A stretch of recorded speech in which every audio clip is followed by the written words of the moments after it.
हिमालय की तीर्थ यात्रा को जाने का मेरा कोई इरादा न था, लेकिन दिल की सच्ची प्यास ही एक दिन मुझे उन कठिन पहाड़ी रास्तों की ओर खींच ले गई।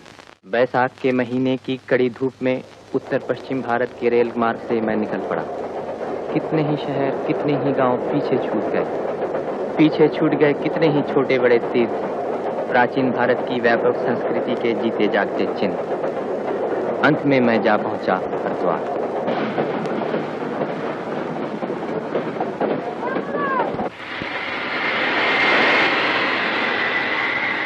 हरिद्वार, हर की पैड़ी। पतित पावनी गंगा पहले पहल धरती पर यहीं उतरी थी। जाह्नवी की पवित्र धारा यहाँ खींच लाती है भारतवर्ष के कितने ही साधु सन्यासियों को, कितने ही पुण्यकामी तीर्थयात्रियों को। गंगा की नील धारा सारे हरिद्वार के चरण स्पर्श करती हुई बह चली है भारतवर्ष की समतल भूमि की तरफ। हरिद्वार से ऋषिकेश, आइए बाबूजी आइए, बड़े पहले छुए।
हम लोग देवप्रयाग जा पहुंचे।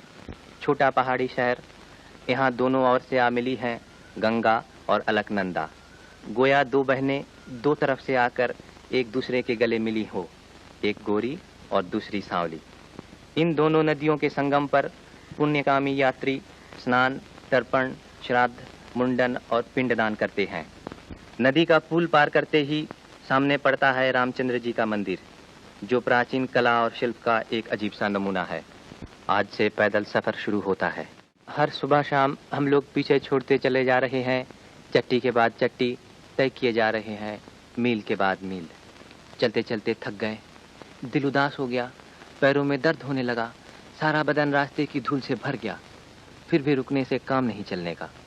किसी चट्टी पर आटा दाल खरीद कर खाते पकाते और किसी चट्टी पर पहुंचकर बिना खाए पिए अधमरे की तरह आंखें मूंद कर पड़ रहे थे।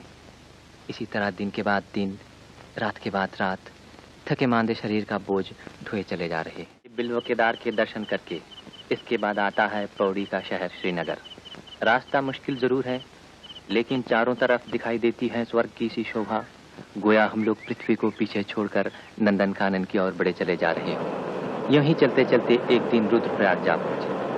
तपलोक के बाद देवलोक में आ गए। रुद्रप्रयाग में अलकनंदा मिली है मंदाकिनी से। अब हम लोग आ पहुंचे हैं विशाल हिमालय की अनजानी गहराई। यहाँ से बहुत नीचे है संगम स्थान।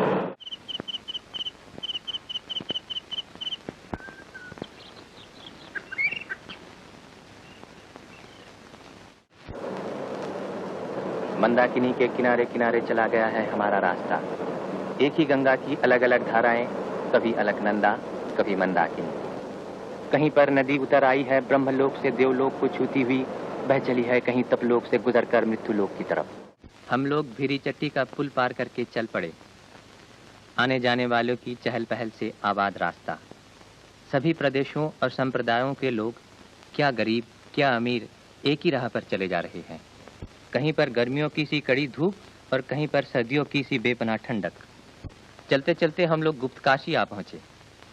यहाँ मंदिर में विराजमान है काशी के भगवान विश्वनाथ। भारत की तबाही की एक मनहूस घड़ी में विश्वनाथ की मूर्ति को यहाँ लाकर छुपा रखा गया था।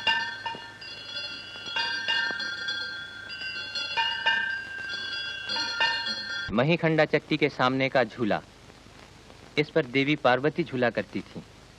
यात्री लोग इस पर झूलना पूर्ण समझते हैं।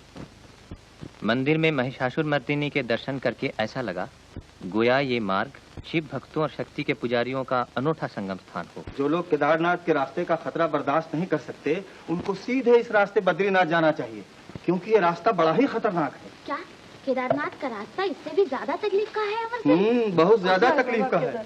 जय बाबा केदारनाथ। आड़ी तिरछी राहें, झरनों का झरझर शब्द, पंछियों की चहचहाहट, इन्हीं सब में से गुजरते हुए हम जा खड़े हुए त्रियुगी नारायण के चरणों में। मंदिर के बाहर का अंश ठंडा है बर्फ की तरह, लेकिन अंदर जल रही है सत्ययुग के समय से कभी न बुझने वाली अखंड ज्योत। त्रियुगी नारायण में एक रात ठहरकर दूसरे दिन सवेरा होते ही रायना गांव छोड़ के पुल पर से गुजरते हुए सोनप्रयाग के कुछ ठंडे और कुछ गर्म वातावरण में हम लोग आ पहुंचे। सोनप्रयाग में मंदाकिनी काफी ऊंचाई पर से नीचे उतरी है भीम गर्जन करती हुई। नीचे ही सोनगंगा की शांत धारा के साथ उसका मिलन हुआ। मंदाकिनी पार करके चढ़ाई चढ़ते हुए थके मांदे हम लोग जा पहुंचे गौरीकुंड। कपकपाती सर्दी के इस अनोखे राज्य में गौरीकुंड के गर्म पानी का झरना कितना आरामदेह है। गौरीकुंड की गर्म जलधारा को छूती हुई मंदाकिनी की बर्फ से शीतल फेनी जलधारा का नजारा भी अजीब है। नदी की दोनों शाखाएं एक होकर बह चली है नीचे की ओर तांडव नृत्य करती हुई।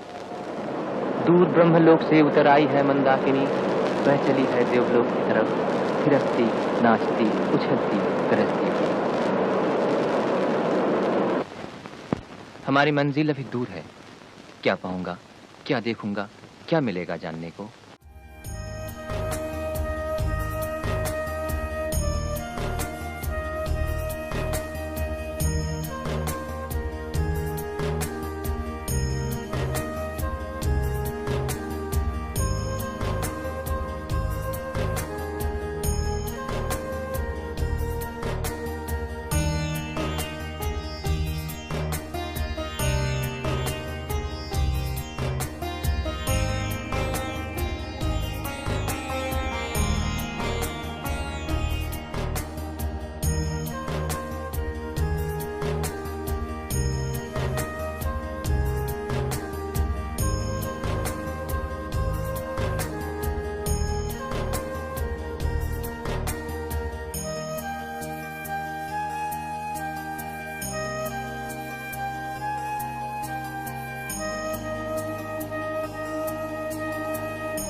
जगत गुरु शंकराचार्य की विशाल परिकल्पना का मूर्त रूप इसी मंदिर में दिखाई देता है।